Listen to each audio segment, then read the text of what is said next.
The Cleveland Police and Crime Commissioner has announced he won't be seeking re-election next May. Barry Coppinger has faced calls to quit in recent weeks after the most damning report ever given to a force in the country was issued last week. The Inspectorate of Constabulary and Fire and Rescue Services rated it as inadequate across all areas.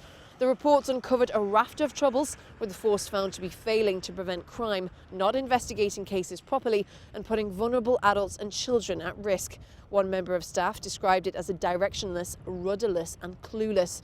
Mr. Coppinger has said he hoped his move would enable everyone to get behind the new Chief Constable, Richard Lewis. He said change is already well underway, and in my remaining months in office, I will do all I can to ensure that continues. I will take further steps to increase transparency and accountability.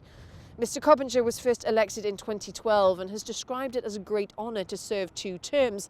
Meanwhile, Teesside leaders have offered mixed reactions. Middlesbrough MP Andy MacDonald said he was saddened but understood Mr. Coppinger's decision, saying he's carried out his duties with great diligence. However, the findings of the probe were concerning. Elsewhere, Tees Valley Mayor Ben Houchin has described the announcement as long overdue. So if you look back at the last 10 years and the crises and the problems that it's faced, they've all been overseen by Barry Coppinger. And unfortunately, Barry's the type of guy that wants to take the big fat salary but doesn't want any of the responsibility. I don't believe that a reduction in budget means that you have to be institutionally racist towards your staff. I don't believe that austerity caused the police to hack the phones of journalists who were investigating the force for institutional racism. I don't believe that austerity caused Cleveland Police to sack officers and therefore pay out millions of pounds that should have gone to the front line instead. Fellow Conservative Simon Clarke mounted another attack, saying he's astounded that he continues to believe that his ongoing contribution between now and May is the best thing for the force.